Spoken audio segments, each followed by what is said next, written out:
M0FXB, welcome to my channel. So just looking at the F menu on the YAESU FTM200 VHF, UHF, APRS, Bluetooth, C4FM radio. So if you hold down the F menu, like so, you'll get this long list, and the list is over 120 items. Let's go to the bottom. 124 items that I can find. If we go to the top of the list, you'll see that above is a title display. So what they've done is the grid that we're used to seeing in the FTM200, 400 is a title list. So display, and then we scroll down and the title starts to change. It goes to TX, and there's another section there. Then RX, then memory. And in these, underneath the titles, are all the things that we see in the grid menu. So there's config as we go down, audio, then signaling, scan, digital, GM, YAESU, data, a very long one for APRS, and then you get to the very end and you get to reset an SD card.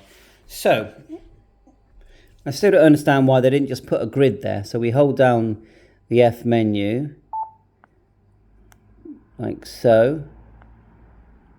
Let's go back a minute. Back is the squelch button, by the way. Hold down F menu. We may as well have had a grid here, and then we could select the grid by turning the knob. So I don't know why they haven't done that. But anyway, what they have done, which they haven't got on the 300 and 400, they've created a customizable F screen. So if we go F, these are our shortcuts, and we can customize these. Now, the blue ones, it's a bit bright here, just dim that down a bit. The blue ones, one is keypad entry and memory access. So there's keypad, just type in your frequency, because you can use the microphone as well, and then scroll down, turn the channel knob to memory channel list, select, and then you can go in and you can actually do quite a lot with your memory channels. Look, recall, write, edit and delete. Let's go back with the squelch button. So that's all good. Push the F menu again. If we go to home, then you can set a home screen, or if it's all on home, it'll be a VFO, okay? And then these are all customizable. So let's go back to the long list by holding down the F menu. Choose something that we like, you know, like APRS, say my position. Hold our finger on the F button.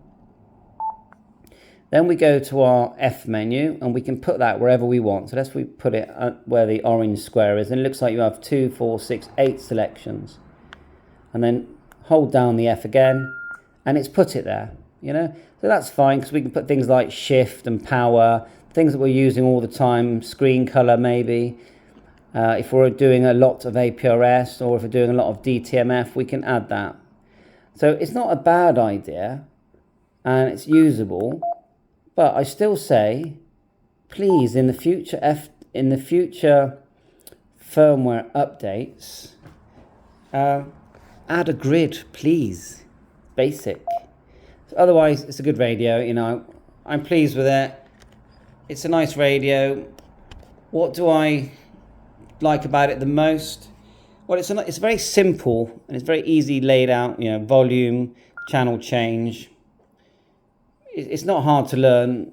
The menu is long, but it's obvious what's in the menu with the titles.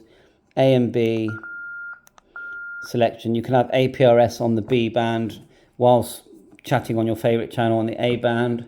I like the way if you hold down the band button, you get these extra configurations where you can remove bands to make the radio more customizable.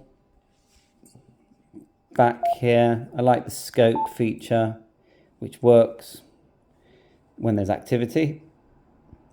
Go back, got the squelch there. DISP for scope, single band on a B button. Then you've got the PMG, add frequencies up to 5, and then you can be scanning them by pushing either the channel knob, that's scanning now. You need activity, of course, and or you can select it manually. GPS. The lock is very good. I'm finding that. It's a very fast GPS lock. Memory entry is nice and quick. Hold down the VM button. So that's okay. Now it hasn't got...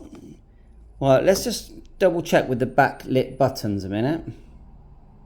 Now this is the lights turned off. So you have got backlit buttons. I wasn't sure if you had, because they're very bright on the FTM200. And regarding X, using the X button, PDM mode, HRI200, HRI mode, I've tested all of it and it works fine. It works very well. The main base unit, yes, nice. Has the sliding bracket, which works well. It's a solid unit. You can put in a BU4